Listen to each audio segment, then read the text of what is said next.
The termination paper hit the director's desk like a coffin lid. Fired, just like that. But here's the question that should scare you. What if doing the right thing is exactly what gets you destroyed? Crescent Harbor Medical Center in Norfolk runs on polished floors and donor names engraved in steel. Down in the ER, it runs on grit exhaustion and the quiet math of who lives and who doesn't. Kate Mercer had been doing that math all night guarding a fevered John Doe no one wanted. Then a VIP limped in money behind him like a weapon, and the order came to shove the old man into the hallway. She said no. They ended her career. Moments later, the windows shook. Rotor wash slammed the roof, and a Navy voice demanded one person by name. Stay with me to see why they came, what she was really hiding, and what it costs to stand your ground. If you're watching from a hospital, a barracks, or a living room, like and comment your location. That Navy voice had cut through the rain and the rotors like a blade, demanding one person by name. The only reason it sounded impossible was because the night before had looked so ordinary from the outside, like any other shift where people arrived, bleeding, furious, terrified, and broke, and the hospital decided who mattered before the tests even came back. Crescent Harbor Medical Center sat near the Norfolk waterfront, a bright block of glass that caught sunrise like it was trying to blind the city into believing everything inside was clean. Valets in pressed uniforms parked sedans that still smelled new. A donor wall in the lobby glowed under soft spotlights, names etched into brushed metal, the kind of monument that made generosity look permanent. Up on the executive floors, the carpets were thick enough to swallow footsteps, and the air always carried that faint scent of citrus polish and money. Down in the emergency department, the air carried rubbing alcohol, old coffee sweat under gloves, and the copper bite that never quite left the back of your throat after a bad trauma. It was a little after midnight when Kate Mercer clocked in, and the fluorescent lights in the staff hallway flickered once, as if the building was acknowledging her the only way it knew how. She moved with the quiet efficiency of someone who did not waste energy on anything that did not keep people alive. Her hair was pulled back tight, not stylish, not sloppy, just functional. Her badge swung once against her scrub top, and she tucked it flat against her chest before it could clack again. A small habit, the kind nobody noticed unless you had lived around people who tried to stay quiet for a living. At the nurse's station, the monitors stacked into a glowing wall of vital signs and alarms that could turn from background noise to panic in a heartbeat. The whiteboard was already crowded with names, room numbers, and blunt annotations written by tired hands. Flu rule outs, chest pain, fall risk, psych hold.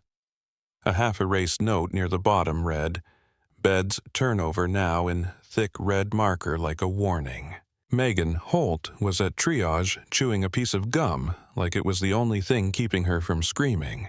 She glanced up when Kate approached. "Thank God," Megan said. "We're drowning. Night shift is cursed." Kate set her bag in her locker cubby and tied her hair tighter fingers, sure. How many in the waiting room? Megan blew out a breath. 38. 2 ambulances just called in. An admin sent an email about patient satisfaction scores like that's the bleeding thing we're supposed to stop. Kate did not smile, but her eyes softened a fraction, a private acknowledgement. She took the clipboard Megan offered, scanned the list, and started moving. She did not announce herself.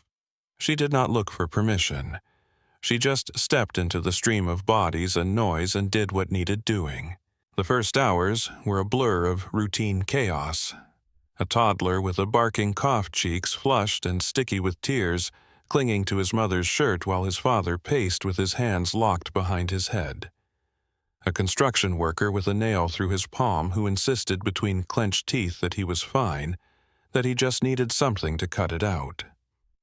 An older woman in a church dress who kept apologizing for being there as if her chest pain was impolite. Kate placed oxygen-started lines, asked the same questions she had asked 1,000 times, listened for the details that mattered, and kept her voice steady even when the room around her was not.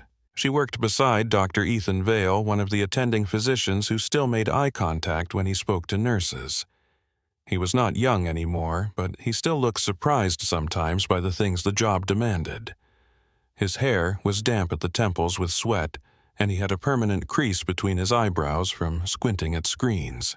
He caught her at the nurse's station after she finished charting on a chest pain patient.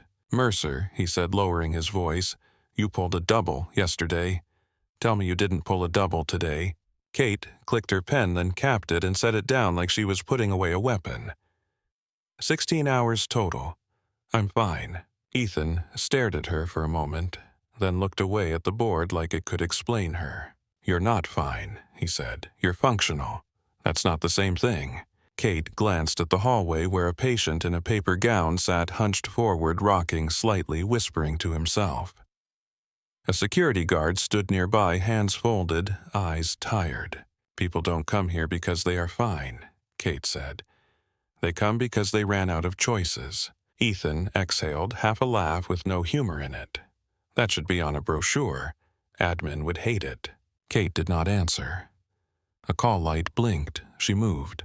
Around 2 in the morning, the ambulance bay doors slid open, and cold air rolled in with the smell of exhaust and rain. 2 paramedics pushed a gurney hard down the hall, wheels rattling over the seams in the floor. The man on the gurney was older, maybe late 60s, maybe older, hard to tell under the grime and the hollows carved into his cheeks. His beard was patchy and gray. His hands were swollen and cracked nails dark at the edges. He wore a thin jacket that had once been green and now looked like it had been rubbed against concrete until it gave up. "Found under the overpass by I-264," one paramedic said as they rolled him into an exam bay. Unresponsive at first, came around a little when we got him warm. Breath sounds are junk. Satting 86 on room air. Glucose 92. Megan, still at triage, leaned in and wrinkled her nose. "Another bridge, regular," she muttered, not quietly enough. "They always show up when the weather drops." Kate heard it. She did not look at Megan. She pulled on gloves and leaned over the patient close enough to see the fine tremor in his lips, the way each inhale pulled his collarbones up like hooks. Sir Kate said, voice low and calm, "Can you hear me?" The man's eyelids fluttered. His pupils were unfocused, the watery blue of someone who had stared too long into sun or snow. His mouth opened, and a sound came out that might have been a word if his lungs had enough strength to push it. Kate slipped the pulse ox onto his finger. The numbers wavered, dipped, climbed with oxygen. She listened to his lungs and heard a wet crackle deep in the bases, a sound like paper being crumpled under water. "Pneumonia," Ethan said as he approached, already reaching for orders. "Bad." Kate cut away the man's shirt with trauma shears. The fabric peeled back, revealing skin that was thin and scarred in places where skin usually had no reason to scar. A line of old marks crossed one shoulder, not random, not from one accident, but clustered like fragments that had entered and been removed or simply healed over. Ethan noticed her pause, what he asked. Kate did not answer right away. She moved the man's jacket aside to place ECG leads, and as she did, his hand came up slow but purposeful fingers, groping at his chest and neck as if searching for something that was not there. He patted the area once, twice, then let his hand fall back to the gurney, disappointed, still half asleep. Kate watched that hand, watched the instinct in it. "Just a feeling," she said finally. "He's not just cold." Ethan gave her a look. That could mean 1,000 things. Kate started an IV with one smooth motion. The needle slid in clean. The man did not flinch. "It means he's used to pain," Kate said. "And he's used to checking for things most people don't wear." Ethan did not press. He ordered labs, antibiotics, fluids. A portable chest X-ray was called. The bay filled with the familiar rhythm of hospital work, the choreography of bodies passing instruments and supplies. When the initial tasks were done, Megan hovered by the curtain, arms crossed. "He doesn't have insurance," she said, as if that was a vital sign. Kate looked at her. Not angry, not judging, just present. "He has lungs," Kate replied. "We'll treat those." Megan's mouth tightened. She turned away. Kate adjusted the oxygen mask and smoothed the thin blanket over the man's chest. His breathing was ragged but slightly less frantic now, as if his body believed for a moment that it might be allowed to rest. "You're safe," Kate murmured almost under her breath. It was not a line for performance. It was a habit she could not unlearn. She stepped out and drew the curtain. The noise of the ER hit her again, a wave of beeping, talking, crying shoes squeaking on polished floor. She washed her hands and checked the board. The man was now listed as John Doe Bay 9. Crescent Harbor did not like empty names. Empty names did not pay. By 4 in the morning, the night had thickened. The waiting room chairs were full, people slumped like abandoned laundry. A teenager with a swollen jaw pressed an ice pack to his face and stared at the wall. An older man dozed upright, chin on his chest, arms crossed, clutching a plastic bag as if it held his life. The overhead television played a muted news segment about traffic and weather. A child cried, stopped, cried again, the sound worn down by exhaustion into something that barely rose above the hum. Kate walked the hall, checking on patients, recalibrating drips, tightening blood pressure cuffs, replacing empty emesis bags. She moved like she belonged to the building, like her footsteps were part of its wiring. Ethan found her near Bay 9, where the John Doe lay half-conscious, fever burning under his skin. "You still babysitting him," Ethan said. Kate checked the monitor. The heart rate was high. The blood pressure was not stable. The oxygen sat low enough to keep her nerves tight. "He's not stable," she said. Ethan ran a hand through his hair. "Administration keeps pinging me.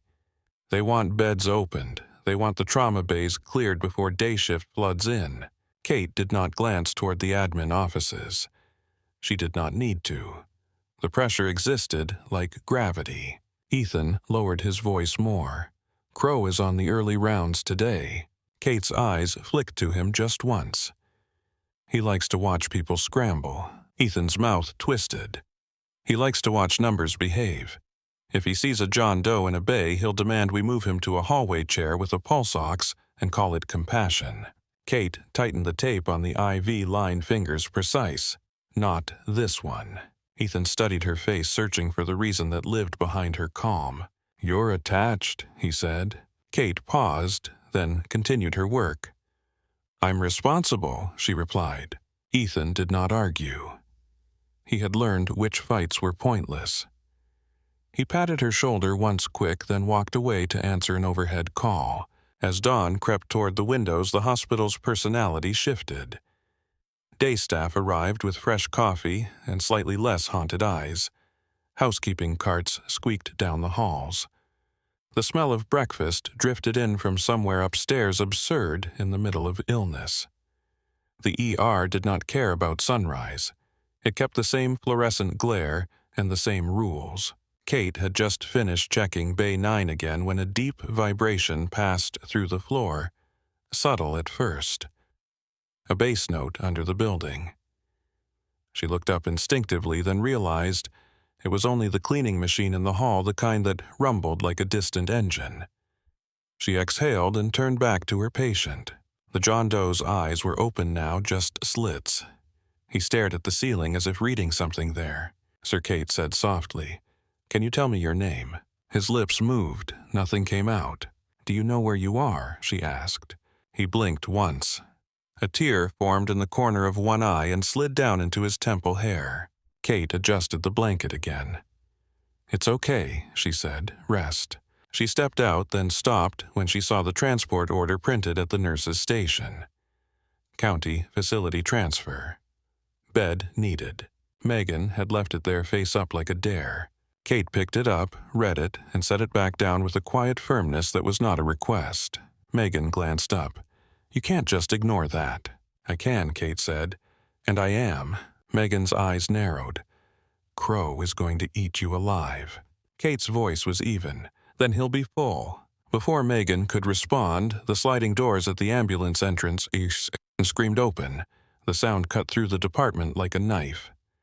Every head turned. A cluster of paramedics rushed in, moving fast, and behind them, a security guard jogged, already looking stressed. On the gurney lay a young man in expensive clothes that were rumpled and damp at the edges, as if he had been lifted out of a luxury car in the rain. He clutched his leg and howled face red with anger and pain. "My leg," he shouted. "Do you have any idea who I am?" His watch flashed under the lights as he flailed. His shoes were spotless. The paramedics called out vitals.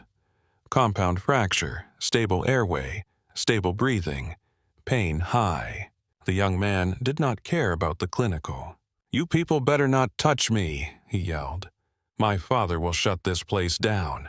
Kate watched from the nurse's station, eyes narrowing slightly, not in judgment, in assessment, the way she always assessed. Threat level, risk, noise. Then she saw Dr. Julian Crow enter through the ambulance doors behind the gurney, and the air in the room changed. Crow did not hurry. He did not need to. He walked with a smooth confidence that suggested the building had been constructed around him. He wore a white coat over a suit that fit too perfectly, like he had chosen it for the mirror and not the job. His hair was immaculately styled. His smile appeared briefly as he greeted the paramedics, then disappeared before it could reach his eyes. He reached the gurney and placed a hand on the young man's shoulder, gentle, theatrical. "Braxton Crow said, 'We're going to take care of you.'" Braxton Whitlock's face twisted. "It hurts," he snapped, as if the world had failed him personally. "I know," Crow replied, voice smooth. "I know." Crow lifted his gaze and scanned the ER. His eyes moved over occupied bays the way a businessman scans inventory. He did not see people. He saw resources. Clear a trauma bay. He said not to anyone in particular because everyone in particular would obey. Immediately, Megan straightened. Nurses exchanged quick looks. A resident swallowed hard. Ethan Vale emerged from behind a curtain, wiping his hands. He froze when he saw Crow. "Dr. Crow," Ethan said, forcing a polite tone. Crow did not acknowledge the effort. "Where is trauma space?" "We're full," Ethan replied. "Every bay is occupied." Crow's gaze continued its slow sweep. He paused at Bay 9's curtain where the label John Doe hung on the rail. He noticed the lack of family members. He noticed the trash bag of dirty clothes tucked under the gurney. He noticed the absence of anyone important hovering nearby.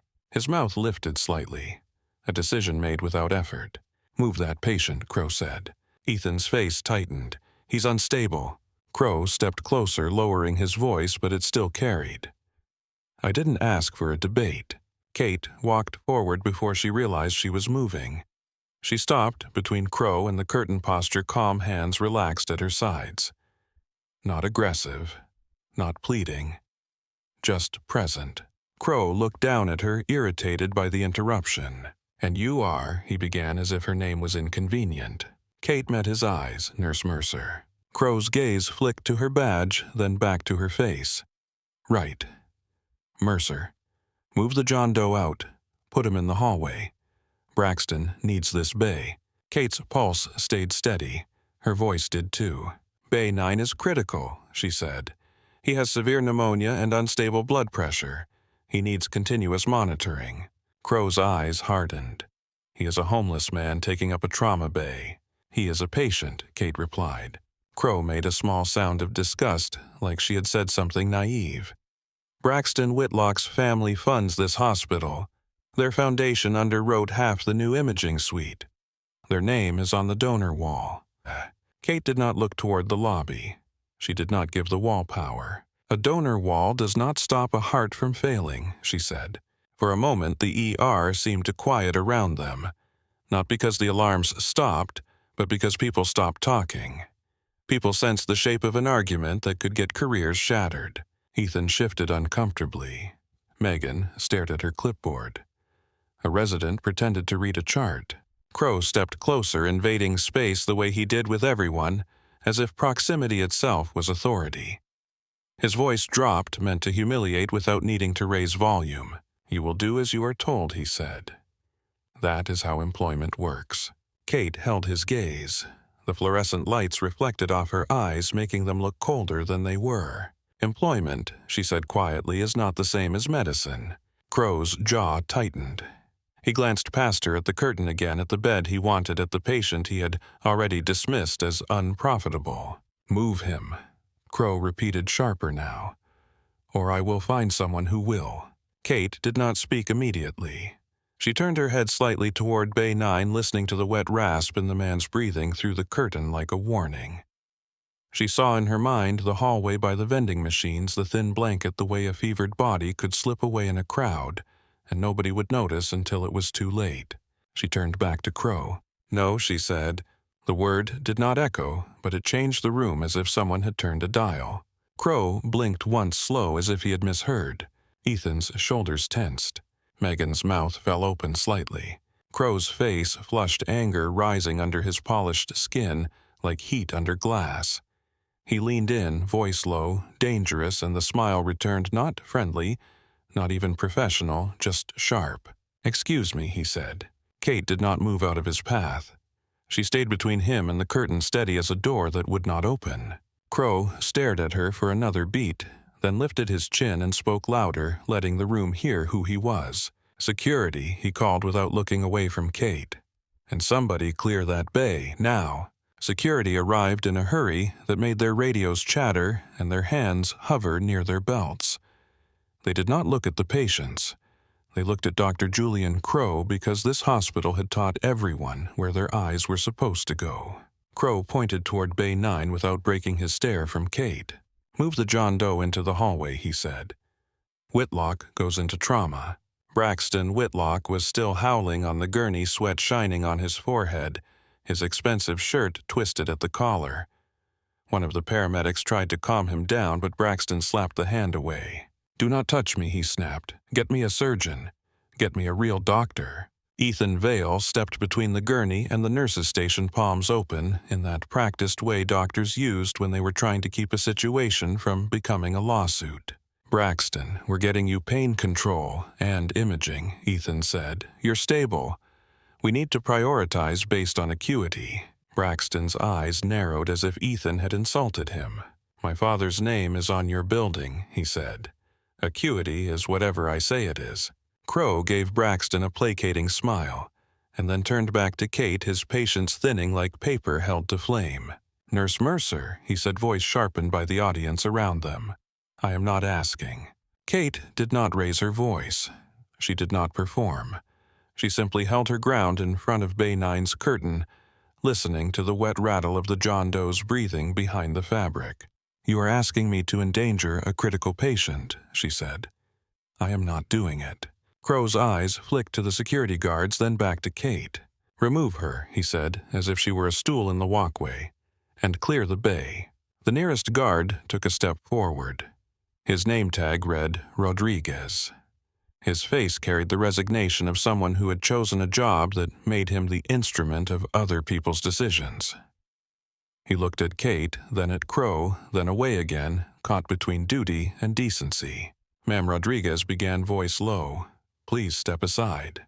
Kate turned her head slightly, not enough to expose the patient, just enough to meet Rodriguez's eyes. "This man is unstable," she said. "If you move him without monitoring, he can arrest in the hallway." Rodriguez swallowed. He looked past her at the curtain and the label hanging from the rail. John Doe. Bay 9. No family, no advocate. Crow heard the hesitation and moved in close, his voice dropping into something intimate and cruel. "You want to keep your job," Rodriguez, Crow said. "Do what you are told." Rodriguez's shoulders stiffened. He took another step toward Kate. Ethan Vale spoke up too fast, too careful. "Dr. Crow," he said, "let me handle triage. Bay 9 needs monitoring. We can place Whitlock in a standard room and treat his pain while we wait for trauma space." Crow's head snapped toward Ethan. The smile vanished. "You are not in charge of this decision," Crow said. "I am." Ethan's mouth tightened. He glanced at Kate, then at the packed bays, the wall of monitors, the new arrivals stacking in the waiting room. He looked like a man balancing too many plates, knowing one would shatter no matter what he did. Kate did not look to Ethan for rescue. She had learned not to rely on that. Crow stepped closer to Bay 9's curtain, reaching for the edge, as if to pull it back and claim the space. Kate moved on instinct. She caught his wrist. It was not a violent grab. It was firm and controlled the kind of grip that stopped motion without needing force. The kind of grip that came from muscle memory older than hospital policy. Crow froze, eyes widening in shock. For half a breath, the entire department seemed to hold still, alarms still beeping, but voices falling away as if someone had turned down the volume on the world. Kate's eyes did not flicker. "Do not touch him," she said. Crow ripped his arm back as if he had been burned. He stared at his own wrist, then at her hand, then at her face, disbelief hardening into rage. "Security," he shouted. "Escort Nurse Mercer to my office, now." Rodriguez hesitated again, just a fraction, then reached for Kate's elbow with a hand that tried to be gentle. Kate stepped away from him on her own. She turned toward the curtain, pulled it aside just enough to look in. The John Doe lay with his eyes half closed, lips cracked, chest rising in shallow, uneven pulls. The monitor numbers trembled. Oxygen still low. Blood pressure wavering. His hand twitched on the sheet as if reaching for something in a dream. Kate adjusted the oxygen tubing, checked the IV, and leaned closer. "I'll be back," she whispered, not for anyone else to hear. She straightened and stepped out. Ethan Vale was beside her now, face pale. "Kate," he said under his breath. "Let me talk to him." Kate's gaze pinned him. "Watch him," she said. "Do not let them move him." Ethan swallowed and nodded once. "I'll try." Kate did not ask for more. She did not offer comfort. She turned and walked with Rodriguez toward the elevator, shoulders square, steps measured.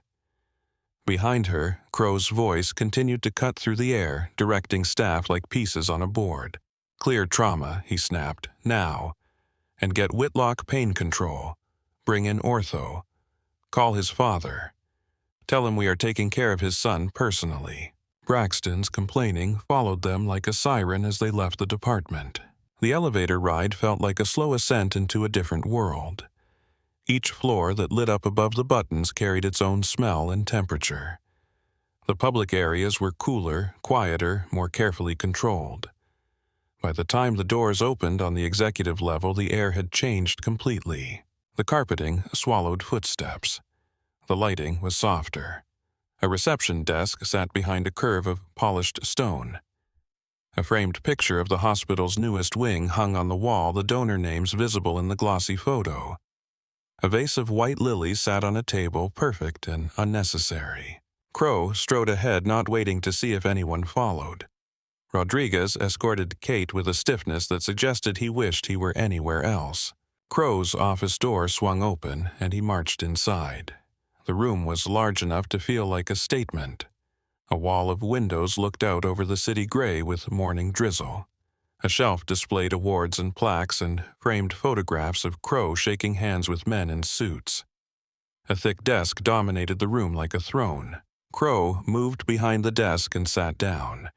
He opened a drawer and pulled out a pre-printed form with the same ease as a man retrieving a weapon. "Sit," he said, pointing at a low leather chair. Kate remained standing. "I prefer to stand," she said. Crow's lips thinned. He clicked a pen, the sound sharp in the quiet room. "Insubordination," he said, writing quickly, pressing hard enough to leave grooves in the paper. "Failure to follow direct orders. Physical aggression toward a superior. Gross negligence. Endangering a donor relationship." He looked up with a smile that did not contain humor. "You know what I find amusing," he said. "You have been here for years. You refused every opportunity to move up. You never wanted management. You never wanted a title. You kept yourself in the mud with the rest of them." Kate did not react. She kept her hands behind her back, posture straight. "I want to take care of patients," she said. "That is the job." Crow laughed once dry. "That is not the job," he said. "That is the marketing slogan. The job is survival. The job is keeping the doors open. The job is making sure this hospital remains elite, desirable, profitable." His pen paused. He held it like a pointer. "Braxton Whitlock's father is financing a new surgical suite," Crow continued. "He gives more money in a quarter than your entire department brings in with all its uninsured sob stories." Kate's eyes remained steady. "The man in Bay 9 is critically ill," she said. Moving him can kill him. Crow's face hardened. Then he dies somewhere less expensive, he said. You do not get to gamble this institution's future on an anonymous vagrant. Kate inhaled slowly through her nose. When she spoke, her voice was quiet, but it filled the room. He is not a vagrant, she said. He has injuries consistent with military service. Crow's expression did not change. I do not care if he is an astronaut, he said. He does not pay. He does not donate. He does not improve our metrics. He is a cost. And you made him my problem. Kate's jaw tightened. He is a human being, she said. Crow slammed his palm on the desk. The lilies in the vase trembled slightly from the vibration. This is business, he snapped. And you are a nurse who forgot her place. He slid the paper toward the edge of the desk. You are terminated, effective immediately, he said. For cause. I am filing a complaint with the state board. I am reporting your conduct. I am ensuring you never work in any hospital in Virginia again. Kate looked at the paper without reaching for it. Crow's voice softened, not kind, but transactional. Sign it, he said. Admission of misconduct. If you sign, I will not press assault charges for putting your hands on me. Kate finally moved. She reached into her pocket and pulled out her badge. She placed it gently on top of the termination form. I will not sign, she said, and you will not press charges. Crow's eyebrow lifted. Oh, he said, amused. And why not? Kate's eyes met his. Because the security cameras will show I acted to protect a critical patient, she said. I stopped you from compromising care. Crow's amusement turned into a smile that carried teeth. The cameras, he repeated. Who do you think controls the footage, Nurse Mercer? Kate did not blink. Crow leaned back in his chair, steepling his fingers. This hospital is my domain, he said. Everything in it belongs to the institution. The cameras will show what I need them to show. You will leave quietly, or you will leave in handcuffs. Kate felt something settle in her chest. Not fear, recognition, the shape of a rigged system, the certainty that truth did not matter in a room built to protect power. She nodded once. Is that all she asked? Crow waved a hand as if dismissing a fly. Get out, he said. Security will escort you to your locker. 20 minutes. If you are still on the premises after that, I will call the police for trespassing. Trespassing. The word landed heavier than it should have. As if the building that had taken her hours, her nights, her strength could erase her existence with a label. Kate turned and walked out without slamming the door. She closed it quietly. It felt like closing a lid. Rodriguez escorted her down to the lower levels in silence. He did not make eye contact. He did not apologize. He looked like a man who wanted to but did not know how. By the time they reached the basement corridor outside the staff lockers, the air was cooler and smelled faintly of bleach. The hallway lights buzzed. A vending machine hummed behind a closed door, unaware of human suffering.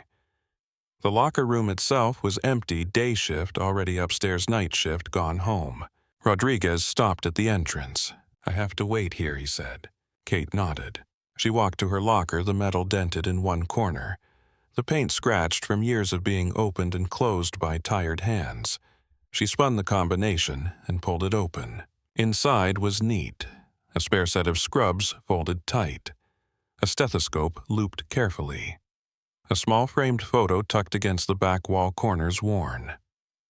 Men and women in uniforms, arms around each other, faces bright with the dangerous confidence of people who had survived things they did not talk about. Kate stared at the photo for a moment longer than she needed to. The room felt quieter. Her ears rang with a silence that was not real. She reached behind the scrubs and her fingers found a small coin cool against her skin. The edges were smooth, rubbed down by years of handling. An insignia stamped into it caught the light. She turned the coin over in her palm once, then closed her fist around it. Her knuckles whitened. For a moment, she allowed herself one breath that felt too close to grief. Then she moved. She packed quickly, folding the scrubs, placing the stethoscope in her bag, sliding the photo into a side pocket. She changed out of her uniform and into jeans and a plain gray shirt, the fabric thin after the protective weight of scrubs.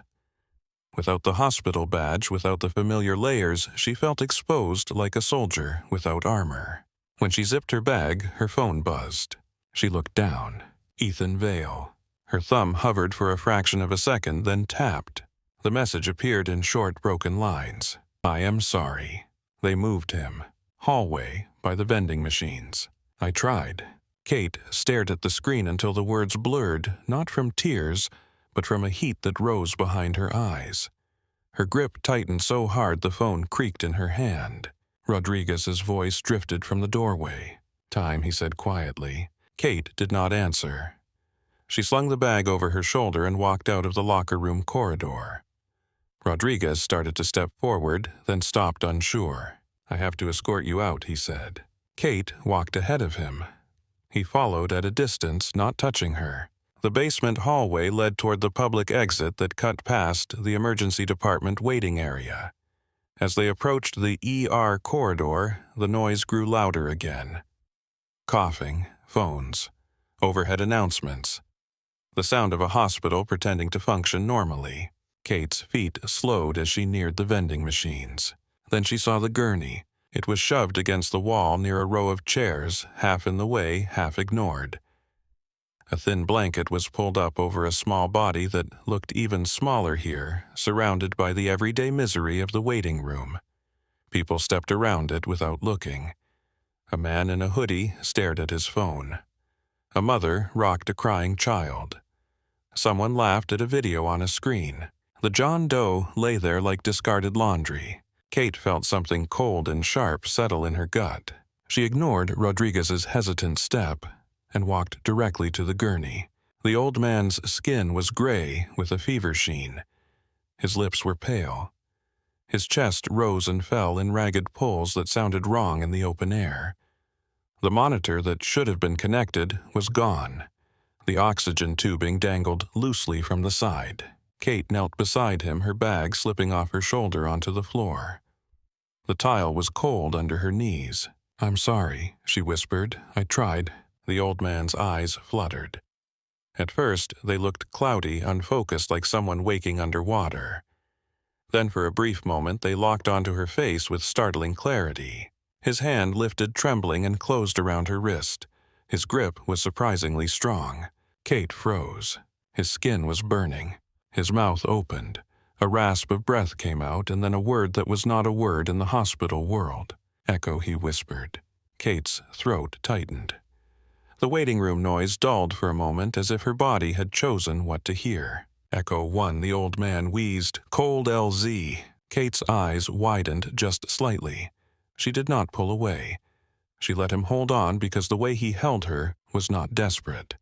It was directive, like he was anchoring himself. Get the bird, he rasped. On station. Kate stared at him. The phrases were not random hallucinations. They were operational language, clipped and purposeful. The kind of language that lived in radios and dust and night. Sir, she said softly, who are you? The old man's eyes fluttered again. His grip tightened, then loosened like a signal fading. Rodriguez stepped closer, voice tense. Ma'am, he said. You need to leave. Dr. Crow's orders.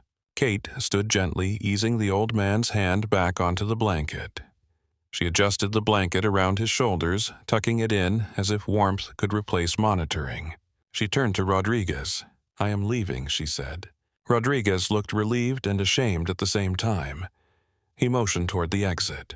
Kate picked up her bag and walked toward the automatic doors, the waiting room's noise swallowing her like surf. She did not look back because if she looked back, she might not keep walking. Outside, the air was colder.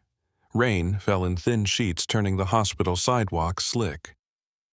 The gray sky hung low over the city, pressing down on the buildings like a lid. Kate stepped into the rain without raising her hood. The water soaked her hair, then her shoulders darkening the fabric of her shirt. She crossed the small campus road and stopped under the shelter of the bus stop, though the wind still pushed mist onto her face. She sat on the wet bench and set her bag at her feet. For the first time in hours, there was nothing to do. No alarms to answer, no hands to move, no voice to steady. Her mind filled the space instantly.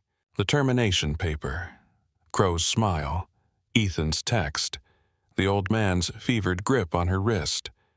The phrase echo one sitting in her skull like a live wire. She rubbed her hands together not from cold alone. The rain ran down her forearms. Traffic hissed on the road beyond the hospital entrance. Somewhere in the distance a siren rose and faded. Kate stared at the wet pavement and tried to calculate a future with the same cold logic she used for triage. Rent, bills, a job search with a termination for cause, a board complaint, a life reduced to paperwork. Her phone sat heavy in her pocket. The challenge coin sat heavier in her mind. She sat like that for several minutes, shoulders hunched, letting the rain do what it wanted. Then she heard it. At first it was so low she thought it was thunder, a distant rumble behind the clouds. But it had rhythm. It grew pulse by pulse until it vibrated in her chest. The sound did not belong to weather, it belonged to rotors. Kate lifted her head slowly, eyes tracking upward into the gray. Kate lifted her head slowly, eyes tracking the gray ceiling of cloud above the hospital campus. The sound grew until it was no longer background. It was physical. It pressed against her ribs. It shook the thin metal roof of the bus stop shelter and made the rain tremble in the air like it had been struck. People on the sidewalk stopped walking. A man in a rain jacket stepped off the curb and stared upward, mouth slightly open. Cars slowed on Hampton Boulevard, brake lights glowing through the mist. Even the hospital seemed to flinch as if the building itself recognized the sound before the staff did. 2 helicopters cut through the low clouds, dark and angular, moving fast enough to look angry. They were not the red and white medical transports that occasionally came in with trauma from the interstate. These were matte gray, built for war rotors, hammering the air with a rhythm Kate felt in her teeth. One banked hard and hovered directly over the hospital roof, rain blasting sideways beneath it. The second stayed higher, circling wide like a guard dog that did not trust anything on the ground. Kate stood from the bench without thinking. The wet fabric of her shirt clung to her skin. Her bag lay at her feet, forgotten for a heartbeat. She knew those silhouettes the way some people knew constellations. Not because she had studied them for fun, but because once upon a time her life had depended on hearing them arrive. Her phone buzzed in her pocket, then buzzed again. She pulled it out. Ethan Vale. A text filled the screen in short bursts that looked like they had been typed with shaking hands. They are here. Military police just kicked in the ER doors. Rifles. A helicopter just landed on the roof without clearance. Kate's throat tightened. She stared at the words, then looked back up at the circling aircraft as if the message had made the sky more real. Her phone buzzed again.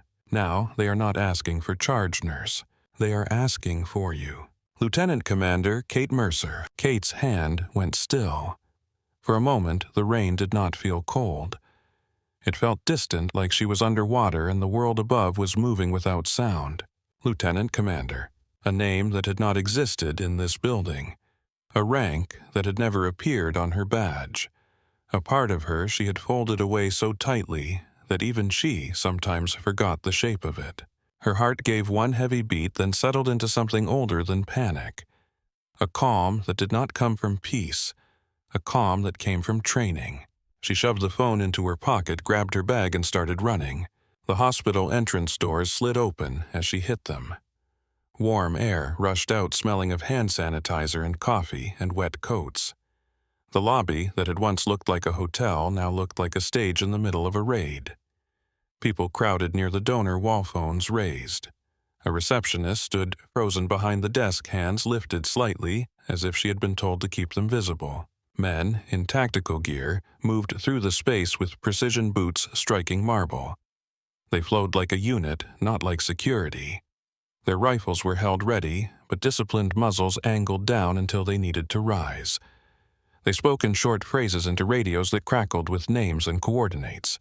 Kate slowed at the sight, not from fear, but to take it in, to count, to read posture, to find the center. Dr. Julian Crow stood in the middle of the lobby, face the color of raw meat, shouting over the rotor noise and the radio chatter. His suit was damp at the shoulders, hair, still perfect, jaw clenched hard enough to shift the muscles in his cheeks. He looked like a man who had never been ignored in his life, and was discovering that being ignored felt like suffocation. "This is private property," Crow barked at a Marine guarding the elevator bank. "You cannot land a military aircraft on my roof and storm my hospital. Do you have any idea how many laws you are breaking?" "I will have your commanding officer. I will sue the Navy. I will sue the Department of Defense. I will bury you." The Marine did not blink. His eyes stayed forward.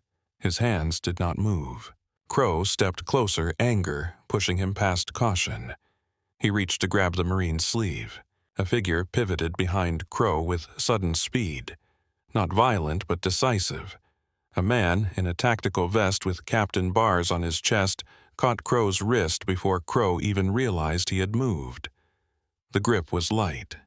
It still stopped Crow completely. "Step back, sir," the captain said, voice calm. His name tape read, "Pike." Crow jerked his arm free, cheeks flushed. "Who is in charge here?" A deeper voice answered from behind the line of men. "Not you." Kate turned. Major General Marcus Kerrigan entered the lobby like he belonged there, rain still clinging to the shoulders of his uniform and the brim of his cover. His face was weathered eyes, sharp posture straight without stiffness. He carried authority the way some people carried gravity, not loudly, inevitably. Behind him moved two military police, and between them, just visible at the edge of the group, was Ethan Vale. His white coat was open shirt, rumpled eyes wide. He saw Kate, and his expression flashed with relief and fear at once. Crow squared himself toward the general like outrage could protect him. "I demand to speak to your commanding officer." "Crow," said voice rising. "I am the director of this hospital. You cannot conduct military operations in my facility." Kerrigan looked at Crow the way a man looks at a problem he has no patience for. "We are conducting a recovery operation for a missing senior officer," Kerrigan said. "Interference will be considered a federal offense." Crow scoffed, trying to regain footing. "We have no officers here. We have a donor patient with a fracture and a waiting room full of flu cases." Captain Pike checked a wrist-mounted device eye scanning numbers. "We tracked his signal to this location," Pike said. "It is stationary. Emergency department. Bay 9. Crow's face drained so fast it looked like someone had pulled the color out of him. His mouth opened slightly. No sound came. Kate stepped forward, wet shoes squeaking faintly on marble. It was a small noise in a loud room, but Ethan's eyes snapped to her immediately. Kerrigan's gaze followed. It landed on Kate, and something in his expression shifted. Recognition, yes, but also the hard relief of finding the tool you need in a crisis. "Lieutenant Commander Mercer Kerrigan said." Kate did not salute. She was in jeans and a drenched gray shirt hair plastered to her head, but she nodded, once sharp and controlled. "General," she said. "Status of the patient." Kerrigan's jaw tightened. "Vitals are crashing. Our flight surgeon is inbound. We need you in the emergency department now." Crow found his voice again thin and strained. "She is not authorized to be here," he snapped. "I fired her. She has no privileges. If she touches a patient, I will have her arrested." Kerrigan did not look at him. Captain Pike did. Sir Pike said, still calm, "If you obstruct this operation, you will be detained." Crow's lips trembled with rage. "Detained? For what?" "For being in the way," Pike replied as if that was explanation enough. Kate moved past Crow without giving him the dignity of eye contact. Ethan Vale stepped into her path, face pale. "Kate," he said, voice low. "They are in the department. People are panicking. I tried to keep them from moving him again, but he is bad. He is really bad." Kate's eyes held Ethan's for a beat, not soft, not cruel, just clear. "Show me," she said. They moved as a group toward the emergency department. Marines spread out clearing hallways directing civilians away from the core route. The elevator bank was secured. The stairwell doors were held open by armed men who scanned corners like they expected the hospital to bite. As they passed the donor wall, a woman in a blazer clutched a tablet to her chest and whispered to another staff member, eyes huge. "Is that the nurse?" she said. "The one who got fired?" Kate did not look at them. She did not need to. She felt the stare of the building on her back anyway. The doors into the emergency department slid open, and the sound hit them like heat. Alarms, voices, a child crying, nurses arguing in sharp whispers, radios crackling with military call-outs that did not belong in this space, the smell of blood and disinfectant and wet fabric pressed together. People had gathered behind the nurses' station like birds huddled in a storm. Megan Holt stood near the monitor's face-pale eyes darting between armed men and the trauma bays. Her mouth opened when she saw Kate, then snapped shut again like she did not know what to say.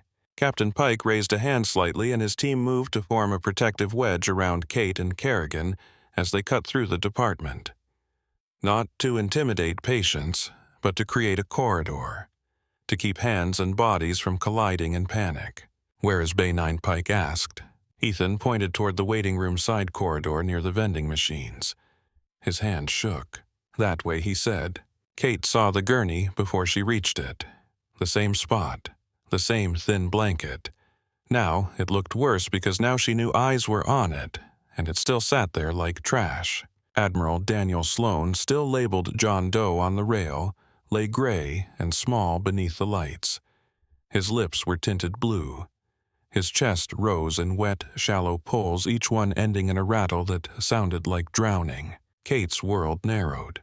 She dropped to her knees beside him and pulled the blanket down to his sternum. His skin was hot. Sweat beaded along his hairline. His neck muscles strained with each breath. Sir Kate said close to his ear, "Look at me." His eyes fluttered open. They were clouded with fever and age, but there was something behind them that sharpened when he focused on her face. A flicker of recognition that was not from this hospital. He tried to speak. Only air came out. Kate placed 2 fingers at his carotid, felt the rapid, thready pulse. "Heart rate is high," she called, voice firm, rising above the noise. "He is hypotensive." Ethan grabbed a portable monitor and slapped the leads on with clumsy urgency. "Kate, his pressure is tanking," Ethan said. Kate lifted her head. "Crash cart." A nurse hesitated, frozen. Kate's eyes snapped to her. "Now," Kate said.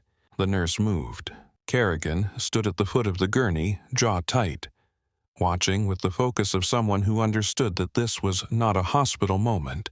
It was a mission moment. "Can you stabilize him?" Kerrigan asked. Kate listened to Sloane's chest ear pressed against his shirt because there was no time for a stethoscope. The sounds were muffled, wet wrong. The breath sounds were ugly. But beneath that, something else felt off. A pressure. A silence where there should be a clear thump. She pulled back, eyes scanning his neck. Distended veins. She glanced at the monitor as it beeped fast, then slowed, then sped again. "His heart sounds are muffled," she said, voice steady. "Neck veins are up. Pressure is falling. This is not just pneumonia." Ethan stared at her. "What are you thinking?" Kate's gaze did not leave the patient. "Tamponade," she said. The word fell into the room with weight. Nurses exchanged looks. Someone swallowed audibly. Ethan shook his head, voice strained. "From what?" Kate's eyes flicked to the scar pattern on Sloane's shoulder, the old injury she had seen last night when she cut away his shirt. Then to his chest wall, where the skin was thin over bone. She spoke like she was stating weather. "There is old shrapnel," she said. If he was moved roughly, it could have shifted.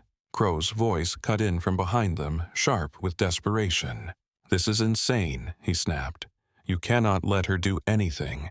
She is not credentialed. She is fired. This is malpractice." Kate did not turn. Captain Pike stepped in front of Crow without touching him, simply occupying the space between Crow and the patient.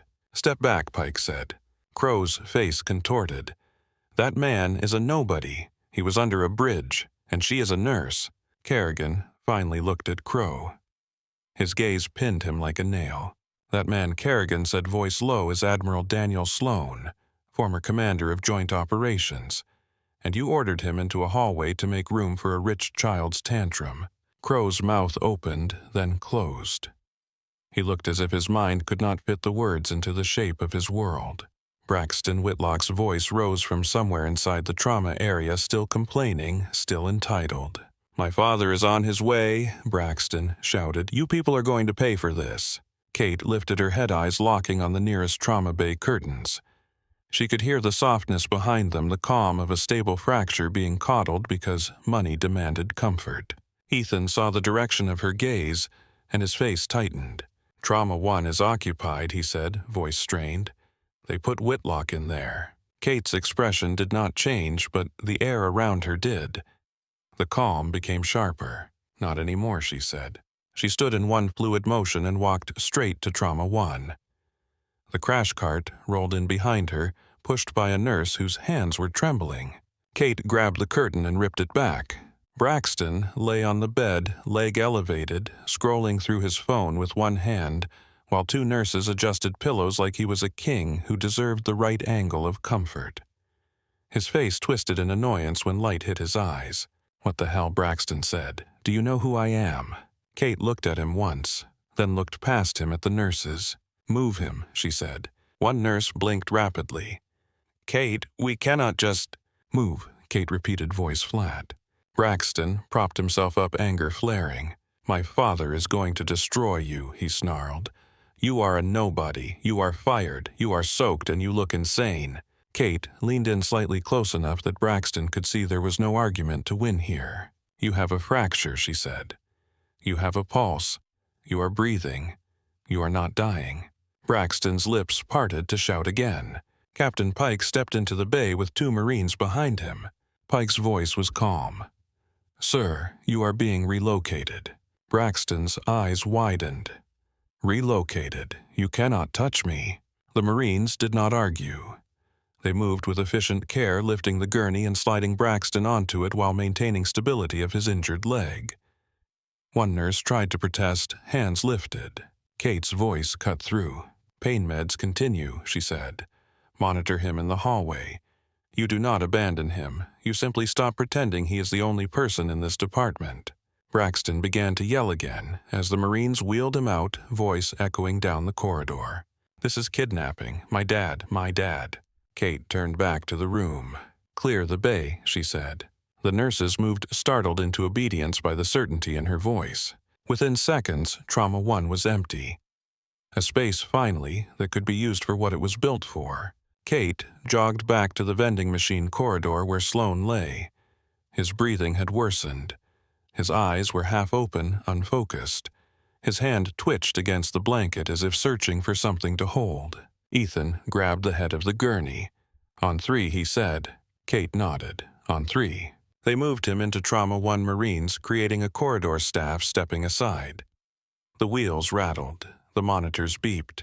The air thickened with tension, as if the room itself sensed how close the line was. They slid Sloan onto the trauma bed. A nurse slapped leads on another, hung fluids. Ethan connected oxygen and checked the airway, hands slick with sweat. The monitor screamed. A flat tone cut through the room like a blade. Ethan's voice rose. "He is arresting. No pulse." Kate's voice stayed even. "Start compressions." A nurse climbed onto a stool and began chest compressions, shoulders pumping with frantic rhythm. Ethan looked at Kate, eyes wide. "We need a surgeon." Kate's gaze was fixed on the patient, on the way his neck veins bulged, the way the compressions looked like they were pushing against a locked cage. "He is dying of pressure," Kate said. "Not lack of effort." Ethan swallowed. "Kate." Kate reached for gloves. Her hands did not shake. Not yet. Kerrigan stood at the foot of the bed. "Our flight surgeon is inbound," he said. 2 minutes. Kate's eyes stayed on the monitor. "He does not have 2 minutes," she said. Crow shoved into the bay, panting, face blotched. "You cannot do this," Crow said, voice cracking. "You cannot cut him open. You are a nurse. This is illegal." Kate finally turned her head slightly. Her eyes met Crow's, and in them there was nothing personal. No anger, just cold reality. You moved him, she said. Crow flinched as if struck. I did what was best for the hospital, Crow snapped. Kate's voice dropped lower. You moved a man with old shrapnel near his heart. If it shifted, it could be cutting him. If pressure builds in the sac around the heart, it strangles every beat. Crow's mouth opened. How do you even know? Kate's gaze held him. Because I have seen it. Ethan's voice broke through, urgent. Kate, I have done this once. I almost lost the patient. I am not a trauma surgeon. Kate looked at Ethan. For a second, her expression softened just a fraction. Then, do not pretend, she said, help me. Ethan's eyes flicked to Sloane, then to the monitor, then to Kate's hands. What are you asking? He whispered. Kate exhaled, once controlled. I am asking you to be brave enough to hand me what I need. Ethan's throat worked. Then he nodded almost imperceptibly. Kerrigan stepped closer. His voice was firm. Do what you have to do. Kate turned to the tray, grabbed a scalpel, and looked at Crow again. Record it, she said, voice flat. So you can replay it when you try to lie. Crow's face twisted. He looked ready to scream, but Pike moved closer, presence heavy. Kate leaned over Sloane. The compressions paused for a second as Kate positioned herself. The room held its breath. The ventilator whooshed. The monitor beeped a harsh warning tone. Kate made the incision with a precision that was almost graceful, except there was nothing graceful about what she was doing.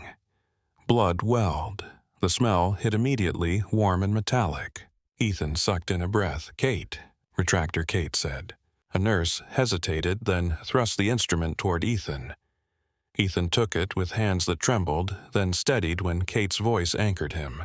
Open, Kate commanded. Ethan placed the retractor and turned the handle. The chest spread.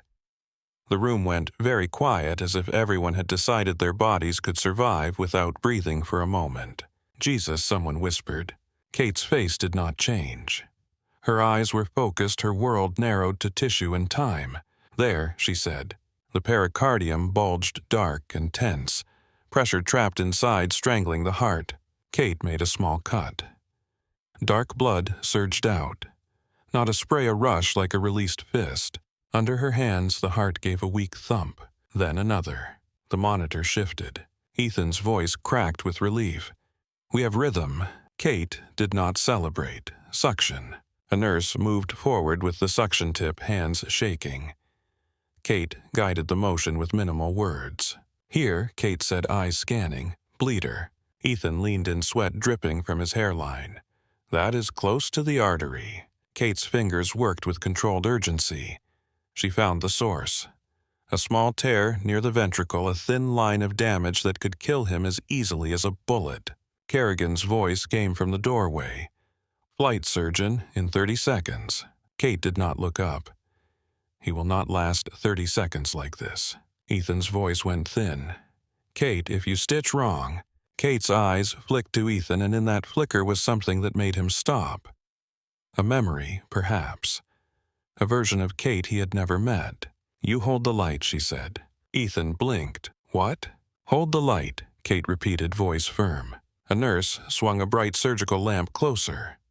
Ethan adjusted it, hands steadying as he focused on a task. Kate took the suture from the tray. Her fingers were sure. She placed the first stitch, the needle moving, with the confidence of a hand that had done this in worse places with worse tools. One stitch, tight, controlled. The heart beat against her fingers, slippery and alive. Second stitch. Ethan held his breath, eyes wide. Third stitch. The bleeding slowed, then stopped. The monitor beeped in a steadier rhythm. Ethan stared at the numbers as if they were miracles he did not deserve. Pressure is coming up, he whispered. 70/50. 80. Kate exhaled, once slow, like she had been holding that breath since she entered the room. Do not close, she said. Pack. Keep access. Flight surgeon will inspect. The room exploded into motion again. Nurses hung blood. Someone called for antibiotics. Someone adjusted oxygen. Ethan moved with a new urgency that looked like redemption, not just fear. Crow stood in the corner, pale mouth slightly open. The man who had ruled this building now looked like a bystander to his own collapse.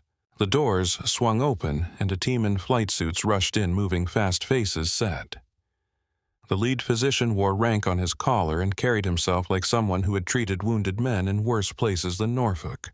He took one look at the open chest, the sutures, the stabilized rhythm on the monitor. His eyes lifted to Ethan. "Who did the repair?" he asked. Ethan shook his head quickly, pointing at Kate as if he needed the truth to be seen. "Her," he said. "Kate Mercer." The flight surgeon's gaze locked on Kate. It sharpened. Recognition flickered in it, not personal but professional.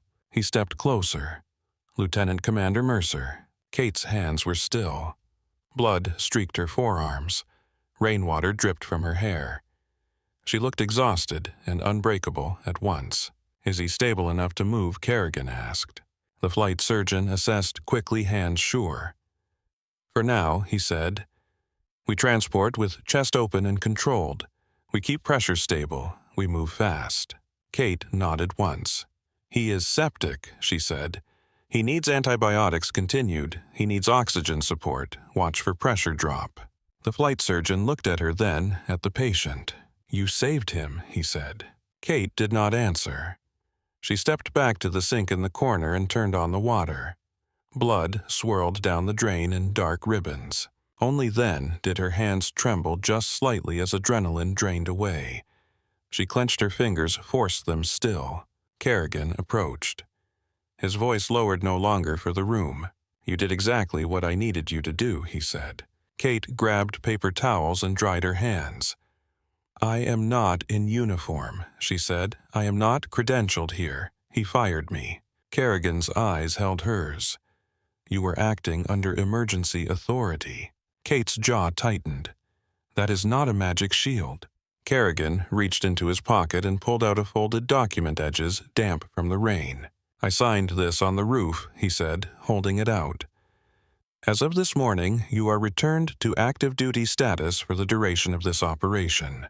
Kate stared at the paper, returned. Kerrigan nodded. "Retroactive. On my authority."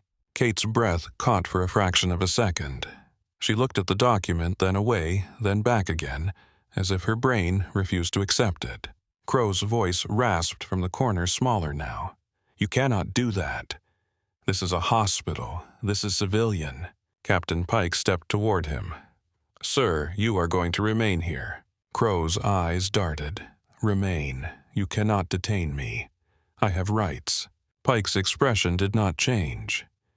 "You will be interviewed, you will cooperate, or you will be restrained." Crow looked around the room, searching for someone who still feared him. He found none. Nurses avoided his eyes. Ethan did not look at him at all. The Marines looked through him. The transport team moved in, sliding the Admiral onto a specialized stretcher. Tubing monitors oxygen. Everything secured with practiced speed. The room filled with the sound of straps tightening and wheels turning. As they lifted him, Admiral Sloane's eyes fluttered open again, panic rising behind them. His mouth moved, searching for a name. The flight surgeon leaned close. "Easy, Admiral," he said. "You are safe." Sloane's gaze darted wildly, then landed on Kate. His expression changed. The panic eased, not gone, but softened. "Echo," he rasped, barely audible. "Guanne." Kate stepped closer and took his hand, her grip firm, not gentle. A grip you could hold on to in turbulence. "I am here," she said quietly. "You are not alone." Sloane's fingers tightened around hers. A tear leaked from the corner of his eye. Then the sedative took hold, his grip loosening as his face relaxed. They wheeled him out. The rotor noise above the roof swelled again as the aircraft prepared for departure. The sound rolled through the building like a verdict. Kate stood in the empty trauma bay, chest still open in her mind, blood still warm on her skin, her rain-soaked shirt heavy against her shoulders. The room looked like a storm had passed through it. Wrappers on the floor. Gauze stained. Instruments stacked. Ethan Vale approached, slowly, stopping at her side like he did not know if he was allowed to stand close.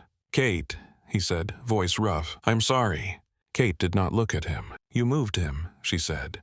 Ethan flinched, shame rising into his face. "They told me to." Crow, security, I. Kate turned, then eyes sharp. I told you not to. Ethan swallowed. His hands trembled at his sides. I was scared, he admitted.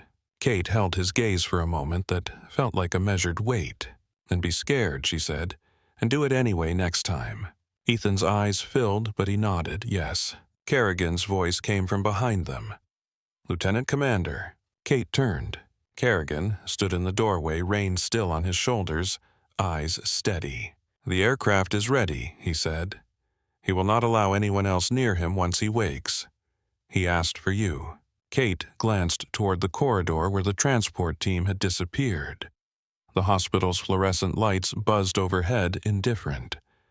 The same building that had tried to erase her now felt too small to contain what had happened inside it. She wiped her hands on the towel again, though they were already clean. A habit, a ritual, a way to reset. Then she nodded. Understood, she said. As she walked out of Trauma 1, she passed the nurse's station. Megan Holt stood there, frozen eyes fixed on Kate like she was seeing her for the first time. Megan's mouth opened, then closed. Finally, she managed I did not know. Kate's gaze touched Megan briefly. No, Kate said. You did not. She continued down the hall toward the secured exit that led up to the roof. Marines cleared the stairwell. Radios crackled with short confirmations. The hospital behind her continued to beep and breathe, full of ordinary emergencies that now felt like they existed in a different universe. At the base of the stairwell, Captain Pike stepped in beside her, matching her pace. You all right, ma'am? He asked, voice professional but not distant. Kate looked at him once. I have been worse. Pike nodded, as if that answer made perfect sense. They climbed. Each step took them farther from the smell of antiseptic and closer to the smell of fuel and wet metal. The thump of rotors grew louder until it filled every space between thoughts. When they reached the roof access door, it swung open, and the wind hit like a shove. Rain blasted sideways. The helicopter sat on the landing pad, rotors spinning, crew moving around it with quick, practiced motions. A medic waved them forward. Kate stepped into the wind eyes narrowed against the rain, and the sound swallowed everything else. The wind on the roof hit Kate like a living thing. It shoved rain into her eyes and flattened her shirt against her ribs. The rotor wash turned the landing pad into a storm of mist and grit, loud enough that speech became lip-reading and hand signals. A crewman in a flight suit leaned out from the open cabin door, one arm braced the other, waving them forward. Admiral Sloan was already strapped to a transport litter chest, still packed and monitored tubing secured with tape that shone wet under the floodlights. The flight surgeon hovered close, checking the portable monitor with the obsessive focus of someone guarding a fragile flame. Kate climbed into the cabin, first boots slipping on the wet skid step. She grabbed the overhead strap and pulled herself inside. The interior smelled of fuel metal and antiseptic. It was cramped. It was familiar. The vibration traveled through the seat frame and into her bones. General Kerrigan followed, ducking under the rotor thump without flinching. Captain Pike came last, pausing at the door long enough to scan the roofline and the access stairwell as if expecting betrayal to step out of the rain. The crewman slapped the doorframe and gave a thumbs up to the pilots. The helicopter lifted with a sudden stomach-dropping ease. Norfolk fell away in gray sheets, the hospital shrinking below into a bright rectangle of glass and light, a place that pretended it was clean. Kate braced herself opposite the Admiral, strapped into a jump seat, knees angled inward to make room. The flight surgeon adjusted the ventilator settings, then checked the dressing near the open chest pack. His movements were efficient, careful, and tense. Kerrigan leaned toward Kate, his mouth close to her ear so she could hear over the noise. You did what you had to do, he said. Kate did not answer. She watched the Admiral's face instead. Under sedation, he looked older, smaller. The fierce presence that a uniform could create was gone. All that remained was a man held together by stitches and stubbornness. Kerrigan held up the damp document again, the one that returned her to duty. Commander, he said. The word hit differently at altitude.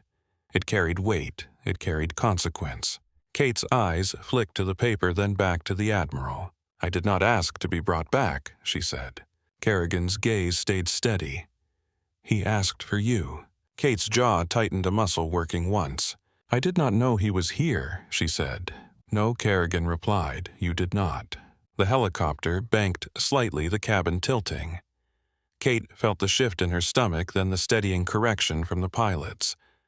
Outside, clouds pressed close, a gray wall with no depth. The aircraft pushed through it like a fist. The flight surgeon glanced up from his monitor. "Pressure is holding," he shouted. "Rhythm stable for now." Kerrigan nodded once and turned his attention to his tablet, the screen glowing in the dim cabin. He typed with one hand, the other braced on his thigh.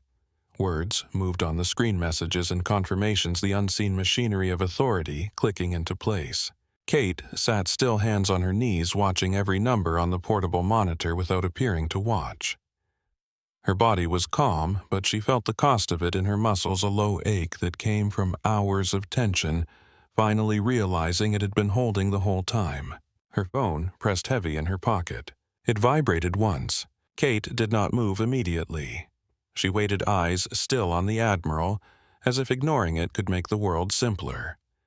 It vibrated again, insistently, like a finger tapping a wound. She slipped her hand into her pocket and pulled the phone out low, shielded by her thigh. The screen lit up with an unknown number. A text message appeared. "You made noise today, Commander." Kate's throat tightened. She stared at the words, then wiped rainwater off the screen with her thumb, even though there was none. Another message came through the bubble, sliding into place like a blade sliding into a sheath. "Aiden was not buried. We know what you did." Kate's fingers went still. The cabin noise dimmed around the edges of her hearing, not because it changed, but because her body chose what mattered. The text sat there, casual and intimate, like someone speaking behind her in a dark room. Her eyes lifted to the Admiral. He lay, sedated, chest rising under mechanical breath, lips no longer blue. Alive for now. Kate locked her phone and shoved it back into her pocket. She did not look at Kerrigan. She did not allow the message to show on her face. The discipline was automatic, a habit built from years of learning what happened when your fear was visible. Kerrigan looked up anyway. He saw something in her, not panic, but a hollowing. His eyes narrowed. "You just got bad news," he said. Kate's voice stayed even. "I got a reminder." Kerrigan leaned closer. "From who?" Kate looked at him then. Her eyes were clear and unreadable. "Not now," she said. Kerrigan held her gaze for a beat longer, then nodded once, accepting the boundary for the moment. He shifted his focus back to his tablet, but his posture changed slightly, as if he had moved a hand closer to a weapon without making it obvious. The helicopter continued north, leaving the coastline behind, pushing into thicker cloud. The cabin light flickered once as they hit turbulence. The flight surgeon braced and checked the straps on the Admiral again, tightening them with a quick tug. Kate watched him work and felt the question that had been scraping at the back of her mind since the hospital. She waited until the flight surgeon stepped back, then leaned toward Kerrigan, voice low and controlled. "General," she said. "Why was he under an overpass?" Kerrigan's eyes stayed on his screen. He went dark. "That is not an answer," Kate replied. Kerrigan's jaw tightened. He looked up at her now, and the expression in his eyes shifted from operational to personal, the kind of look a man gave when he hated what he was about to say. 6 months ago, he started digging into a discrepancy, Kerrigan said. Defense budget. Black funding channels. Money moving into accounts it had no business touching. Kate's gaze held steady, and he disappeared. Kerrigan nodded. No comms, no detail, no family contact. We thought stroke, dementia. We thought someone grabbed him. We were wrong about the first part. We might not have been wrong about the second. Kate looked back at the Admiral, at his weathered face, the fever lines, the stubborn set of his mouth, even in sleep. He was hiding, she said more to herself than to Kerrigan. Kerrigan did not argue. He simply watched her. Kate's eyes dropped to the battered jacket bundled near the Admiral's feet. It had been shoved into a transport bag with his other belongings. The fabric looked heavy and worn, stained by rain and street dirt. Something about it pulled at her the same way a loose thread pulled at the mind. "He would not let it go," Kate said. The flight surgeon glanced over. "He fought us when we tried to remove it." Kate leaned forward, unstrapped one side of her harness, and reached for the jacket. She lifted it carefully as if it could break. The weight of it surprised her. It felt dense, like it carried more than fabric. Kerrigan watched her hands. "What are you doing?" he asked. Kate did not answer. She patted the pockets, first methodical. Empty. Lint. A broken zipper pull. A folded receipt blurred by water. Then her fingers found the hem. It was thicker in one spot, not from a seam but from something stitched by hand, crude and uneven. Kate's breath slowed. She reached for trauma shears from the medical kit strapped to the cabin wall. The flight surgeon started to protest, then stopped when he saw her focus.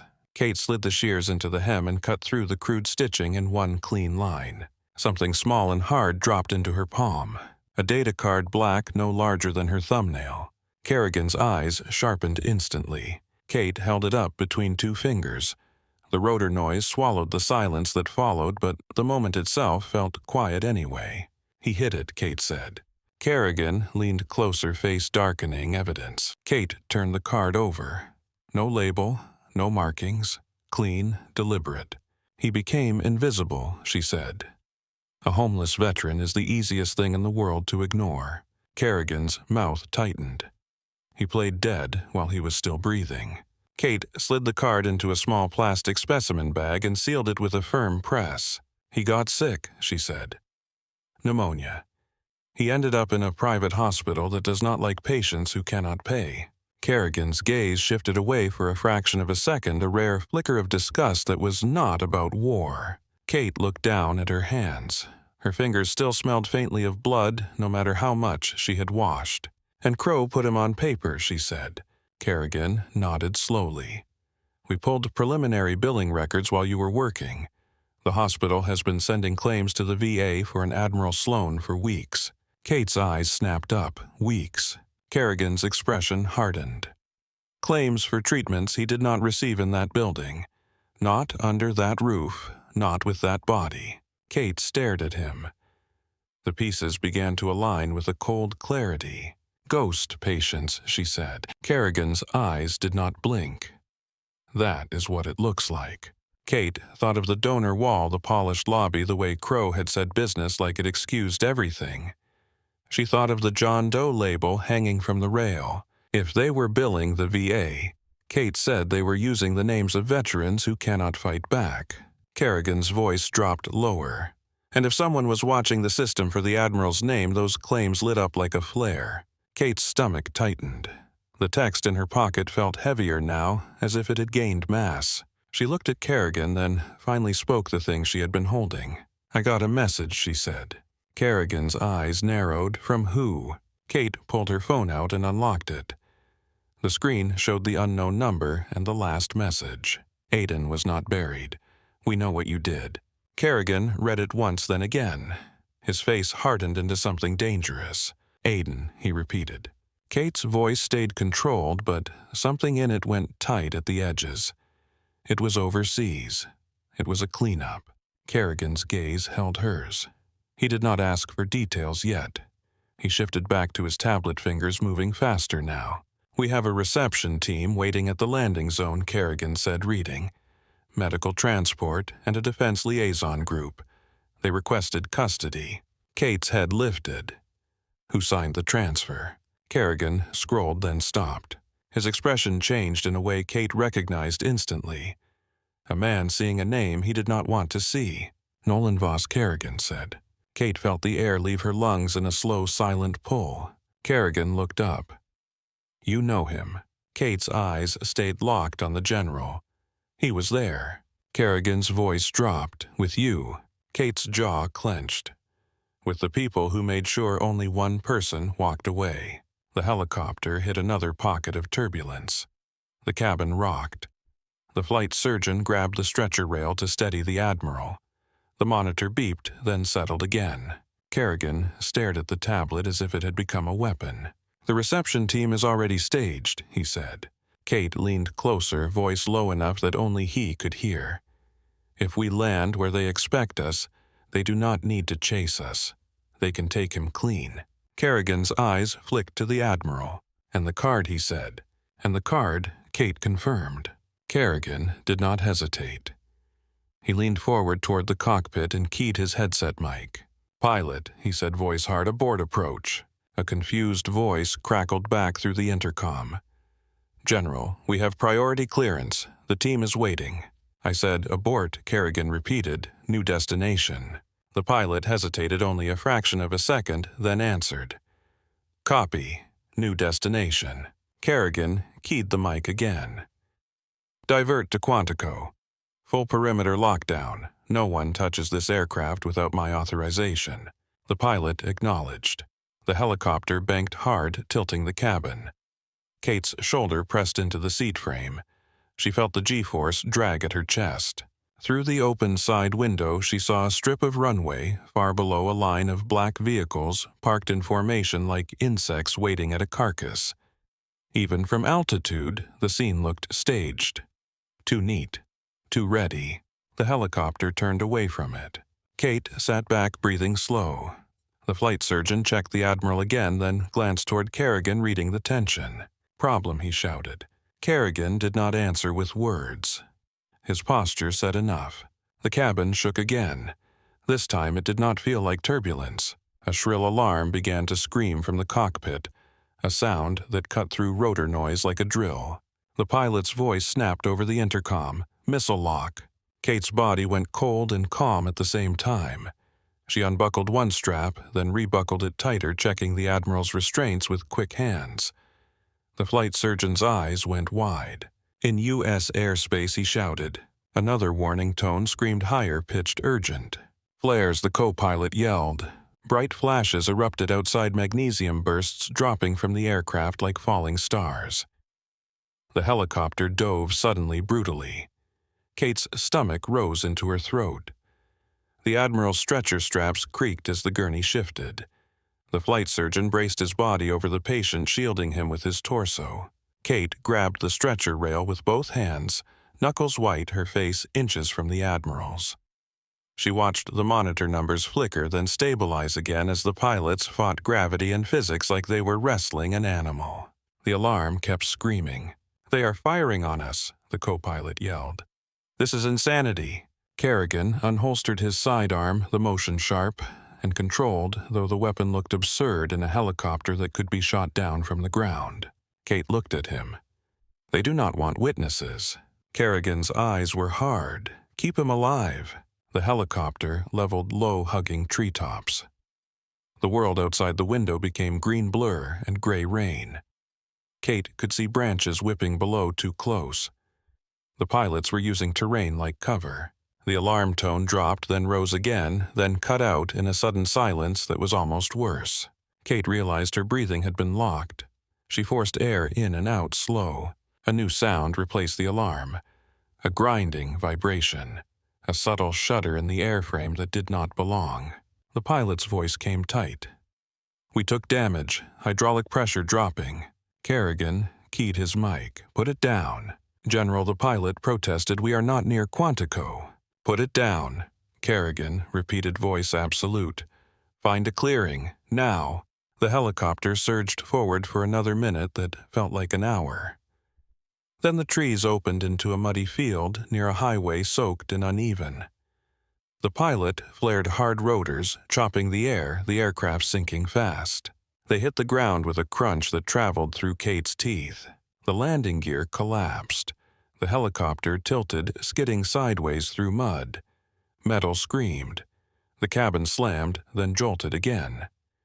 The rotors clipped something hard and shattered with a violent crack that threw shards of composite into the air. Then silence dropped like a curtain.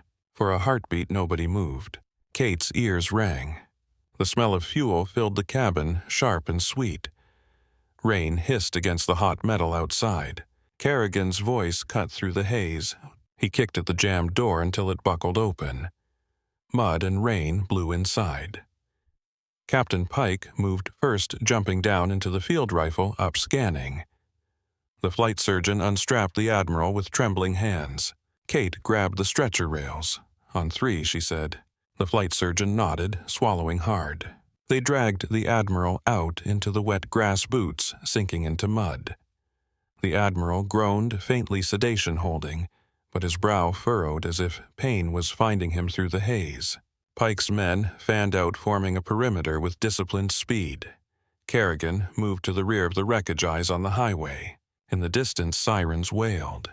For one brief moment, Kate wanted to believe they were coming for them.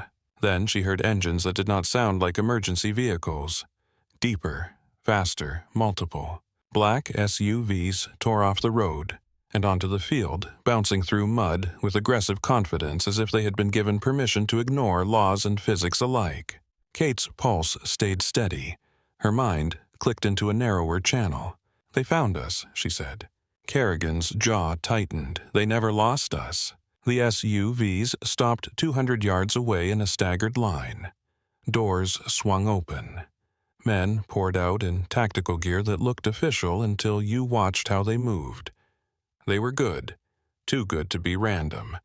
Their rifles came up in unison, muzzles steady, no wasted motion. The first shots cracked.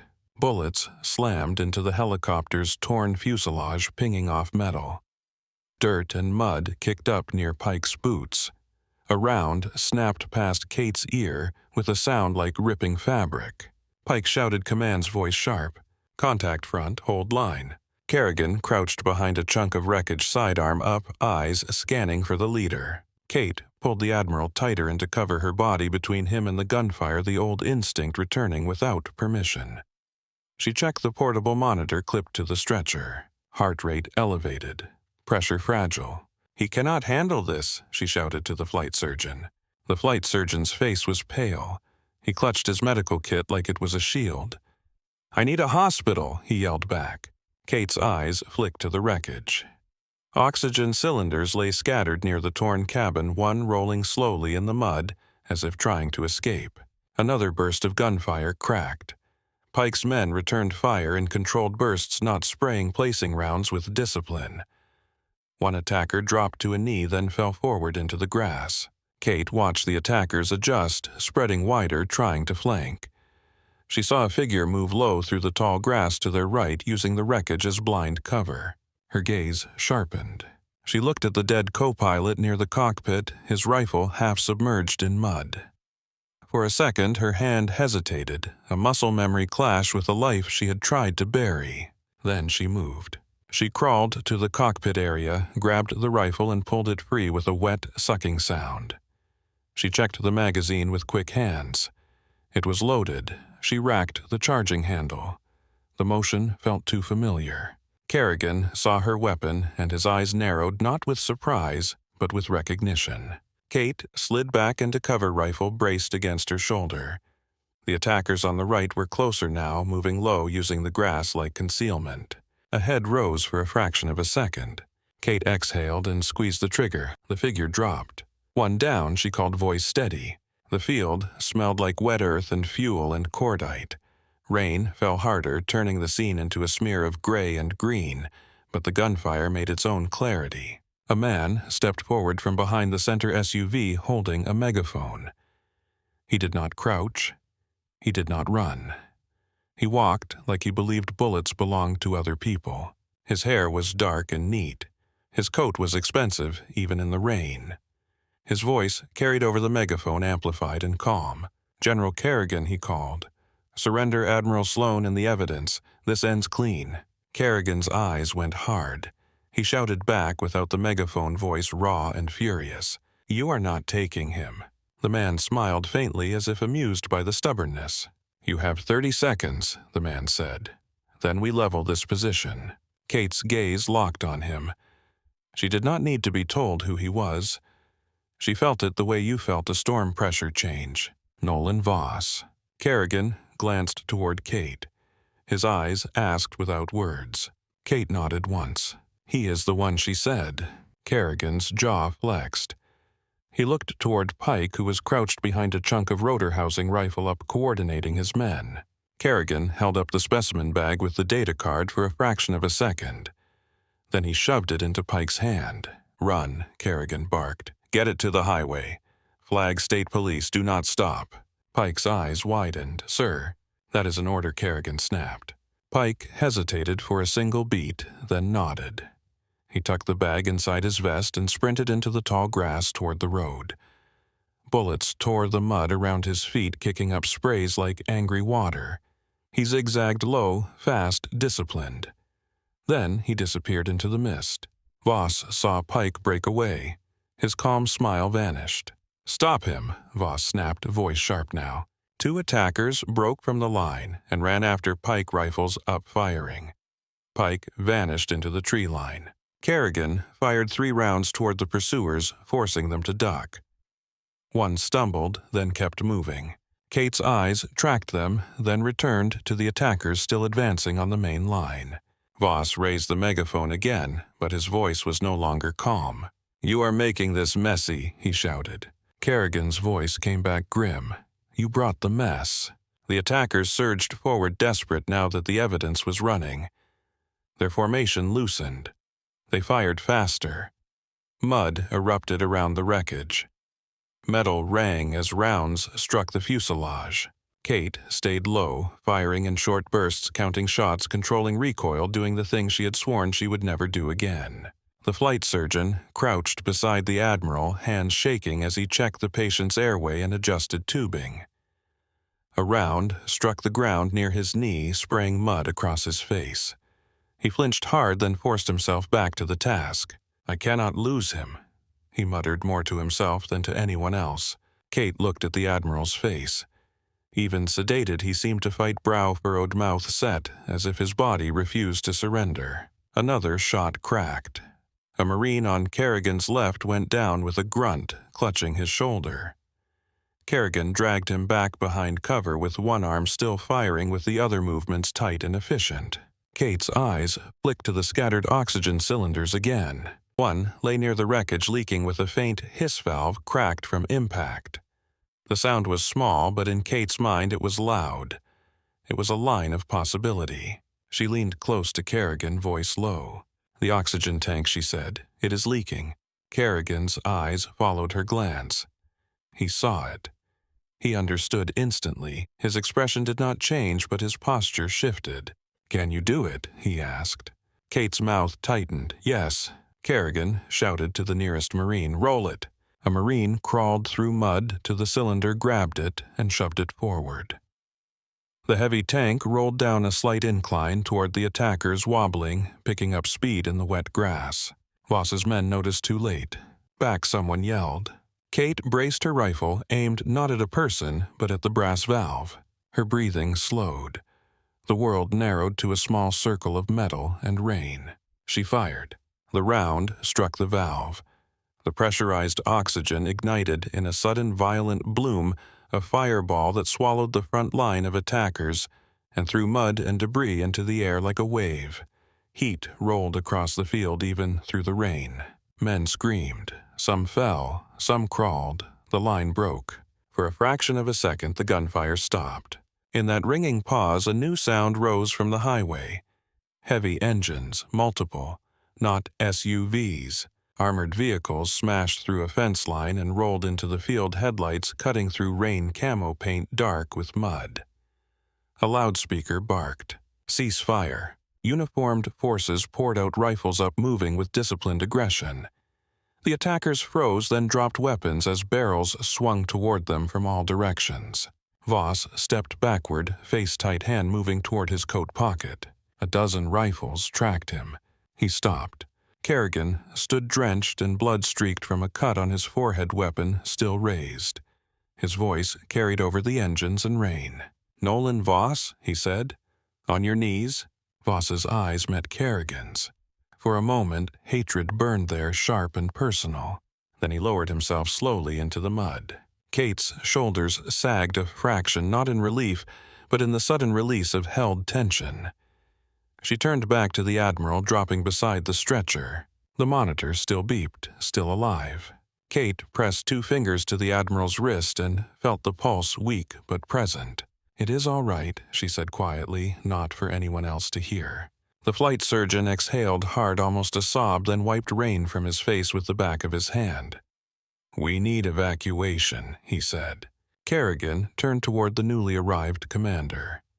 Orders were exchanged, quickly clipped phrases in the rain. Medics ran forward with fresh gear, checking the wounded, securing prisoners, marking weapons. A state trooper vehicle arrived on the field, edge lights flashing. Another followed. The scene began to shift from a firefight into an investigation, but the mud and the bodies kept it from ever looking clean. Kate stayed with the Admiral, one hand on the stretcher rail, the other steadying the oxygen line. She watched the medics approach, watched them glance at her rifle, then at her face, confusion flickering across their expressions. Kerrigan returned to her, crouching beside the stretcher. His voice dropped. "Pike got away with the card," he said. Kate nodded once. She did not ask how he knew. Kerrigan would not say it unless he was sure. Kerrigan's eyes stayed on her for a beat. "You are not wrong." Kate's jaw flexed. "About what?" "About being noticed," Kerrigan said. Kate looked down at the Admiral's face, then at the rain hammering the grass around them. The unknown number in her pocket felt like a heartbeat she could not silence. She did not answer Kerrigan. Words were not enough for what she felt. In the distance, engines rose again. Not hostile this time. A helicopter appeared through the rain lights, blinking, descending toward the field with cautious control. Kate watched it lower rotors, chopping the wet air. She kept her hand on the stretcher rail, and her eyes on the Admiral's monitor as the field filled with moving figures, flashing lights, and shouted commands that tried to put order back onto something that had torn apart. The Admiral's eyelids fluttered once under sedation, as if he could sense the shift. Kate leaned closer, voice low and firm. "Stay," she said. "Do not go anywhere." His fingers twitched, then settled. The evacuation team moved in around them, and Kate rose with them, mud heavy on her jeans, rain in her hair. Rifle lowered now, hands returning to medicine by instinct. Kerrigan walked at her shoulder, still armed, still alert, as if the field itself might betray them if he relaxed. They lifted the stretcher, and Kate followed, eyes locked on the monitor as they carried Admiral Sloan toward the waiting aircraft. The evacuation helicopter settled into the muddy field with the careful, heavy grace rotors flattening the grass and pushing rain into sheets. Medics jumped out, first boots, sinking hands already reaching for straps and equipment. Kate stayed close to Admiral Sloan's litter as they lifted him, her eyes locked on the portable monitor the way a swimmer watches the surface when they are running out of air. "Easy," the flight surgeon said, voice tight. "Keep him level." Kate's palms pressed into the rail as the stretcher rose. Her jeans were soaked to the knee. Mud clung to her shoes like it wanted to keep her there. The smell of fuel and wet earth mixed with the metallic bite of cordite and the sharp sting of antiseptic from the medical kit. General Kerrigan moved beside her sidearm, still out scanning the field even as state troopers spread outward with their lights flashing and their hands on their holsters. Prisoners knelt in the mud under guard. Nolan Voss was among them, shoulders squared despite the rain face set into something that almost resembled boredom. His eyes tracked Kate once as she passed, quick and assessing, then looked away as if she were a detail, not a threat. Kate did not look back.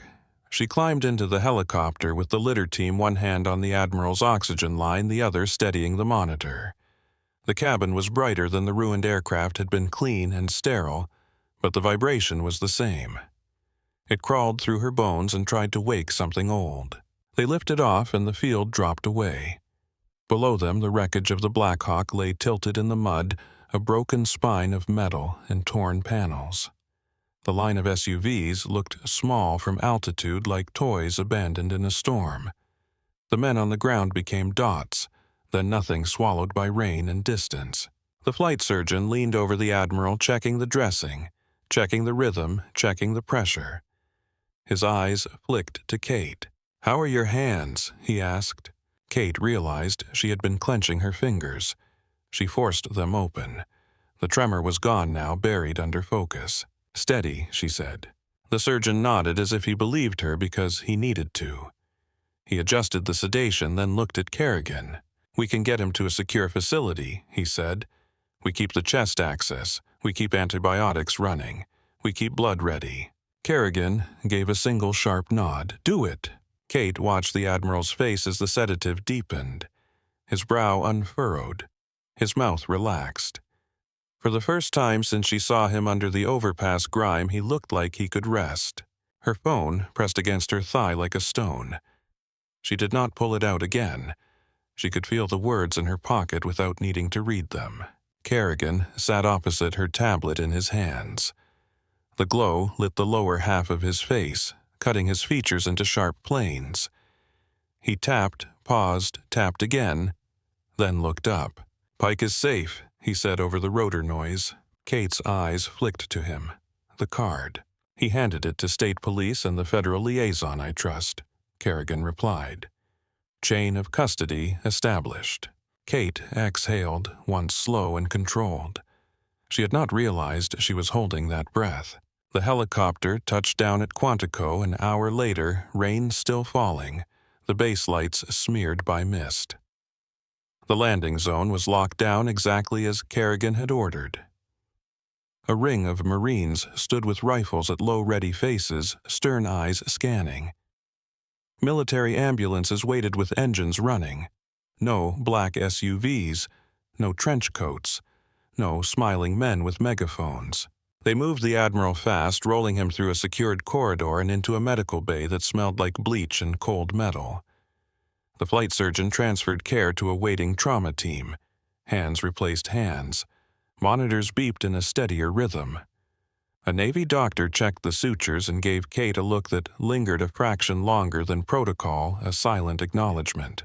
"You did good work," he said. Kate did not answer with pride. She answered with a nod and a step backward, as if she could finally let other people hold the weight. The moment she stopped moving, fatigue hit like a delayed impact. Her shoulders sagged. The damp fabric on her skin suddenly felt heavy enough to drag her down. A corpsman approached with a towel. "Ma'am," he said, unsure of the right title. "You want to dry off?" Kate took it and wiped her face, then her hands, then her forearms, even though they were already clean. She could still feel the slick warmth of blood from the trauma bay as if her skin remembered it. Kerrigan appeared beside her again. "Debrief," he said. Kate followed him down a hallway that looked too neat, too organized, too safe for what her mind was still replaying. They entered a small room with a table, 2 chairs, a security camera in the corner. A man in a plain uniform waited with a folder, his expression neutral, his posture careful. "Lieutenant Commander Mercer," he said. "I'm Lieutenant Collins." J. Age. Kate sat. Kerrigan remained standing behind her arms crossed, presence heavy in the small room. Collins opened the folder. "We need your statement. We need it clean and chronological. We need it now while details are fresh." Kate looked at the paper in front of her and felt the old reflex to keep everything inside. Silence had kept her alive before. Silence had also hollowed her out. "Start with Crescent Harbor," Collins said. Kate began. She did not tell it like a speech. She told it like a report, clipped and clear. Admission of a John Doe. Clinical assessment. Signs of pneumonia. Instability. Order from hospital director to move the patient. Refusal. Escalation. Termination. Patient moved to hallway. Patient decompensated. Arrival of military personnel. Identification of Admiral Sloan. Life-saving intervention performed under catastrophic emergency. Collins paused her once. "You performed an invasive procedure in a civilian hospital while not credentialed." Kate held his gaze. "I performed a life-saving intervention under immediate threat of death." Kerrigan's voice cut in, "Under my operational authority." Collins nodded, writing. "Under your operational authority," he repeated. Kate signed the statement when it was complete. The pen felt strange, like she was signing herself back into a life she had tried to leave. When they stepped out of the debrief room, the corridor seemed quieter than before. The base hummed with controlled activity, but Kate could hear her own thoughts again, and that was worse than rotor noise. Kerrigan stopped near a window that looked out over wet tarmac. The rain made the outside world blur. He stared at the gray and spoke without looking at her. "You did not tell me about Aiden," he said. Kate's jaw tightened. She kept her eyes on the glass on the water streaking downward like slow tears. "It was classified," she said. "It was not just classified," Kerrigan replied. "It was personal." Kate swallowed. The memory pressed up not as a story, but as fragments of light and sound. A warehouse, crates, the smell of dust and oil. A radio call that did not feel wrong until the sky answered. "We found weapons," she said quietly. "American weapons where they should not have been." We called it in. Kerrigan's face remained still, but his eyes sharpened. "And then," he said, "and then we got hit." Kate replied. Her voice stayed even, but her fingers curled against her palm. "Not the warehouse. Us." Kerrigan's breath left his nose in a slow, controlled release. "A cleanup." Kate nodded once. Kerrigan turned to her. "Who ordered it?" Kate's eyes met his. "That is what the Admiral found." Kerrigan's gaze held hers for a beat. "And Voss." Kate did not answer with a name. She answered with a look. Kerrigan nodded once grim. "We have him in custody. We have the card. We have a trail." Kate felt the urge to believe him and hated herself for needing it.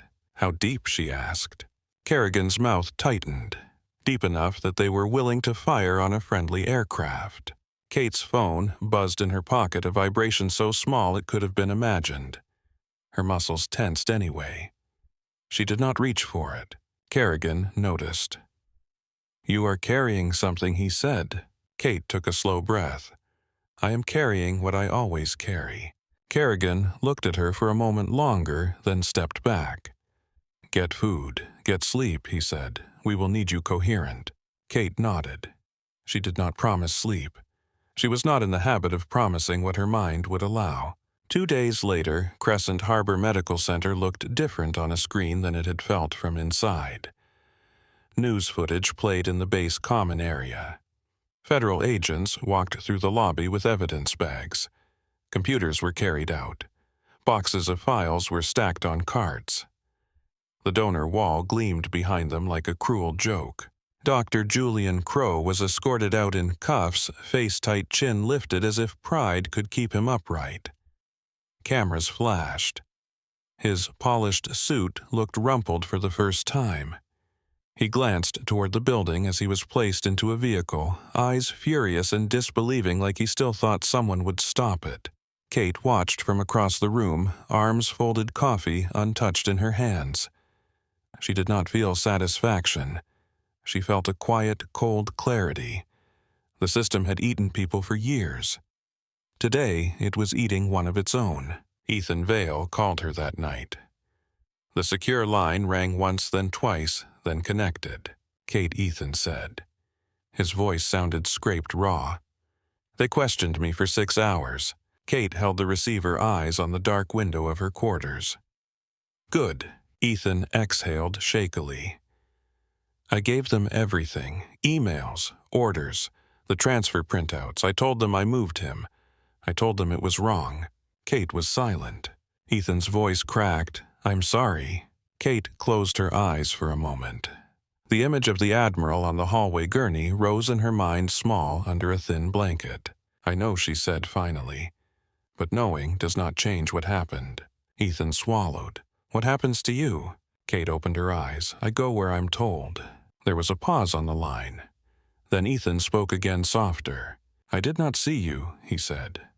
"Not really. I worked with you every night, and I still did not see you." Kate's mouth tightened. Most people do not. She ended the call before it could become something sentimental. Sentiment had never kept anyone alive. On the 4th day, Admiral Sloan woke fully. The medical team called Kate when he began refusing anyone else. "He keeps asking for Echo 1, a nurse said over the phone, trying to sound amused and failing. He is not calm." Kate arrived in the ICU, wearing clean fatigue's hair pulled back, face still tired. The room was dim, machines humming softly. The Admiral's bed surrounded by monitors and tubing. His chest was closed now, a thick dressing under a clear cover. He looked frail until he opened his eyes. Those eyes were clear. When he saw Kate, his gaze sharpened like a blade being drawn. "You," he rasped. Kate moved closer. "Yes, sir." His hand lifted slowly. She took it. His grip was weak but deliberate. "You came back?" he said. Kate's voice was quiet. "I did not leave." The Admiral studied her face as if confirming she was real. Then his eyes drifted to the trident coin she had placed on the bedside table, the one she had carried out of the locker like a secret. "You still have it," he said. Kate glanced at the coin. "I never threw it away." The Admiral's mouth lifted slightly, not quite a smile, more like a private recognition. "That is why you are alive." Kate did not answer. She watched his oxygen numbers. She watched his heart rhythm, old habits. He tightened his grip, then let it relax. "They tried to erase you," he said. Kate met his eyes. They tried. The Admiral's breathing deepened, and the pain lines around his mouth showed. "I used the only camouflage that works in this country," he said. "I became someone nobody would look at." Kate's jaw tightened. She thought of the waiting room, the people stepping around a dying man. "It worked," she said. "It did," he replied. "Until I got sick." Kate's eyes flicked to the bandaged chest. "And the hospital made you visible." The Admiral's gaze hardened. "They billed my name." Kate nodded once. That pinged the system. The Admiral looked away toward the window. Rain streaked the glass in thin lines. "I did not want you dragged back into it," he said. Kate's voice was steady. "You did not drag me, they did." He turned back to her eyes sharp. "Voss is in custody." Kate did not smile, for now. The Admiral watched her for a long moment, then spoke softly. "You still think like the field." Kate's mouth tightened. "The field does not leave." He nodded, as if he understood it in his bones. "Then use it," he said, "not to hide, to build." Kate looked at him, expression unreadable. She did not make vows. She did not promise transformation. She simply held his gaze until his breathing steadied. The next visitor came with a different kind of authority. Graham Whitlock arrived at Quantico in a tailored suit that looked inappropriate among uniforms, but he carried himself like a man who had walked into harder rooms than this. He was older than Braxton Silver, at the temples, eyes sharp with the calm confidence of money and influence. He held a visitor badge between two fingers like it was a formality. Kate met him in a small conference room off the main corridor. Kerrigan stood nearby, arms crossed, watching without interference. Whitlock did not extend his hand immediately. He looked at Kate as if measuring her, not her appearance, but something behind her eyes. "You threw my son out of a trauma bay," he said. Kate did not flinch, yes. Whitlock's mouth tightened for a moment, then relaxed. "Good," he said. He needed it. Kate studied him, surprised, despite herself. Whitlock leaned forward slightly. "I watched the footage," he said. "Not the version Crow wanted. The real version. I saw you stand there and refuse to trade a life for a donation." Indignation did not live in Kate's face, only calm. Whitlock pulled a card from his pocket and set it on the table between them. "I fund a veteran prosthetics and trauma research center outside Richmond," he said. "We build systems for people who come home broken. We need leadership that cannot be bought." Kate looked at the card, but did not touch it. Whitlock continued, voice steady. "You would have autonomy, resources, protection, and you would not answer to a hospital director with a donor wall fetish." Kate's eyes lifted to his. "Nothing protects you from people like Voss," she said. Whitlock's gaze sharpened. "I am not naive," he replied. "I am useful." Kate considered him in silence. The room felt still, as if waiting for her to become someone who said yes to power. "I will consider it," she said. Whitlock nodded once, satisfied. Doohy replied, "And if you say yes, we build something real. Not glossy, not performative. Something that reaches the ones who never make it to a donor-funded lobby." Kate's fingers finally closed around the card. Not like a prize, like a tool. 6 months later, the sun was bright enough to make the world look kinder than it was. Kate stood in dress whites on a manicured lawn under flags snapping in a light breeze. The fabric felt stiff. The shoes pinched. The weight of formality pressed against her like a different kind of armor. Admiral Sloane sat nearby, thinner than before, but upright eyes clear. Kerrigan stood to his left, face set, posture rigid with pride he refused to display openly. A podium stood ahead. A line of officials waited. Cameras were present but kept at a distance. The ceremony was controlled, not flashy, but the air carried the quiet electricity of something that mattered. When Kate's name was called, she walked forward with the measured steps, chin-lifted eyes straight ahead. She did not scan the crowd. She did not search for approval. She simply moved into the moment as if it were a mission brief. An official placed the medal at her collar. The medal was cool against her skin. The ribbon lay flat against her uniform. Applause rose polite and then stronger as Admiral Sloane pushed himself to his feet. He stood at attention. He raised his hand in a salute, slow but unwavering. The sound of the crowd changed, swelling into something that felt less like protocol and more like recognition. Kate held the salute back, precise and controlled. When she lowered her hand, she felt her pulse steady, not from relief, but from acceptance. She was not hiding in a Norfolk ER anymore. She was standing in the open. Later, after the formalities, Whitlock approached with 2 glasses of champagne. He offered one. Kate took it and did not drink. She watched the bubbles rise, tiny and restless. "Congratulations," Whitlock said. Kate met his gaze. "I did what was necessary." Whitlock smiled faintly. "That is why I am here," he replied. "My offer still stands."